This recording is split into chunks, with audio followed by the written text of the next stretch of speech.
Jonah was angry. Say, is that not what I said? Is that not what I said?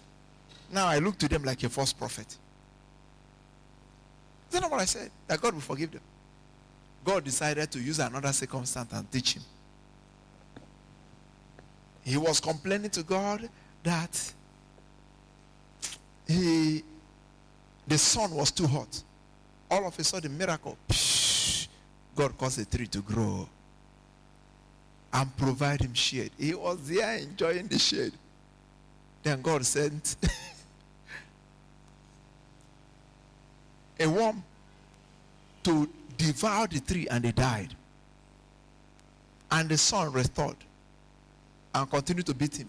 He was angry. God said to him, oh, you are angry? The tree you didn't plant that grew overnight, I gave you shade. You are angry that it died. You care about that tree, but why shouldn't I care about Nineveh?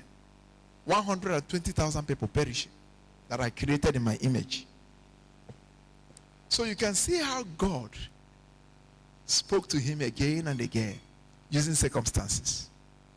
Or slow to get angry and filled with unfailing love. You are eager to turn back from destroying people. Just kill me now. Kill me, Lord. I would rather be dead than alive if what I predicted will not happen. There are species of prophets.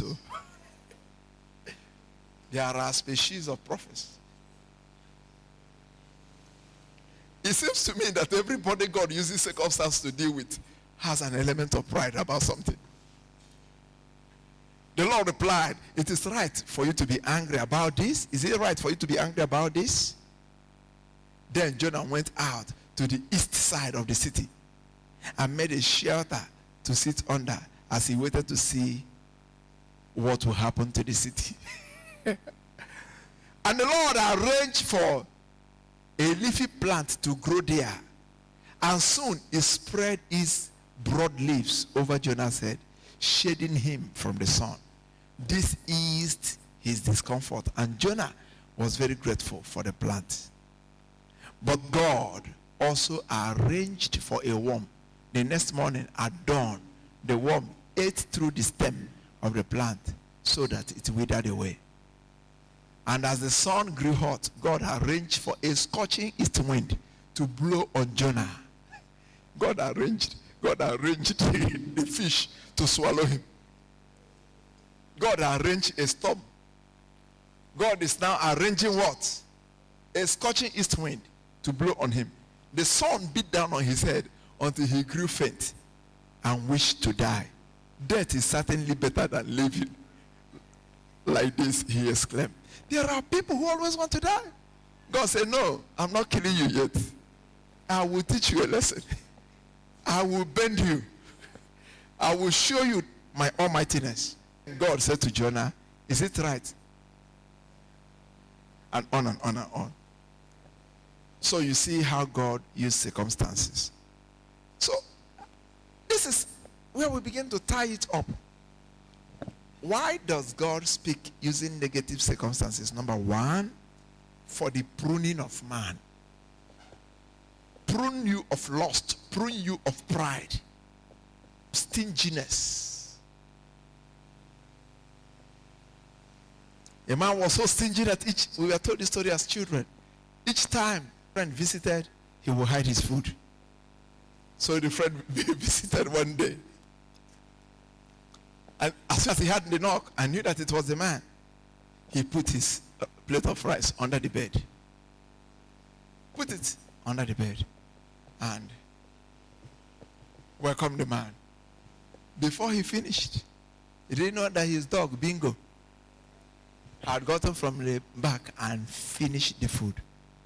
When he wanted to bend down and carry the plate and continue eating, he was so disappointed. God used the dog to teach him a lesson. Human beings are hungry. You don't want to feed them. Let me show you what hunger looks like. You are so wicked, you starve your dog, you starve your friends. So, these are not just stories. They call for reflections. Can you interpret what you are going through? what God is trying to teach you, what he wants to knock out of your life. You are a late comer to church. You can miss out on many things. And God will deal with you, because if he allows you that lateness, he will carry it into your future and you will miss opportunities. Your lack of discipline. So God prunes people. Number 2, God can use negative situations to speak to people to establish his overriding purpose, overarching purpose. God has higher purposes. Many times when God is working, he wants to achieve 2 things at a go. But sometimes the higher purpose will imply allowing his children to go through some discomfort. So Jesus was on the cross crying, Eloi, Eloi, lama sabachthani. My father, why have you forsaken me? The father could have appeared in glory, made all the wounds and all the pains disappear and say, come down.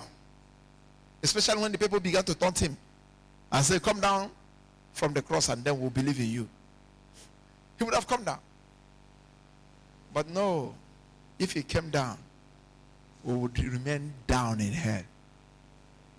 We will remain bound in sin.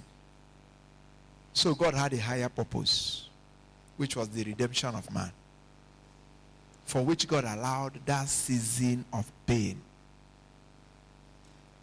to elapse. Sometimes you can be telling God, get me out of my situation. God saying, what you just see is yourself and your pain. But I'm writing a story. If I bring you out now, I will spoil the story. You know, when I was looking for a wife, I prayed.